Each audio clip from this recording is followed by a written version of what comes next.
আমাদের এই যে বর্তমান সমাজে যে বিষয়টা চলছে এই বিষয়টা আমরা তীব্র নিন্দা এবং এর প্রতিরোধ দাবি করছি। কারণ আজকে সকালেও আমি যখন পত্রিকা পড়েছি সেখানে 5টির অধিক ধর্ষণের ঘটনা আমি নিজে পড়ে এসেছি সকালবেলা। সুতরাং এটি একটি দুর্বিষহ ঘটনা। বাংলাদেশের মানুষদের মন থেকে কি মানবিকতা উঠে গেল? এই প্রশ্ন শিল্পীদের, এই প্রশ্ন নির্মাতাদের।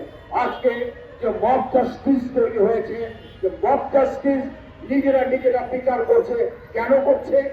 যারা এগুলো করবার কথা, আইন প্রয়োগকারী সংস্থা যাদের এগুলো করবার কথা, স্বরাষ্ট্র মন্ত্রণালয় যাদের এগুলো করবার কথা, আইন মন্ত্রণালয়, আইন উপদেষ্টা, তারা যখন কোনো কিছুই করছে না তখন জনগণ নিজের হাতে অনেক ক্ষেত্রে বিচারের দাবি তুলে নিচ্ছে এবং বিচারের কার্যক্রম তারা করছে।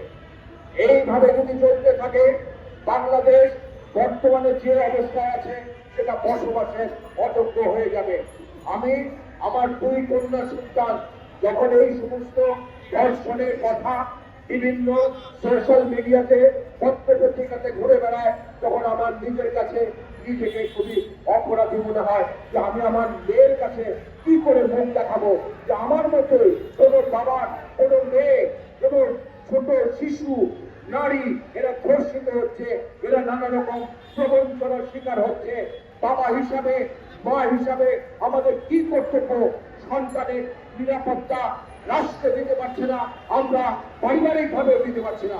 সুতরাং আমি উদাত্ত কণ্ঠে আজকে এখানে বলতে চাই, এই যে অবস্থা চলছে, ধর্ষণের যে মহামারী শুরু হয়ে গেছে, এটা অবিলম্বে বন্ধ করতে হবে।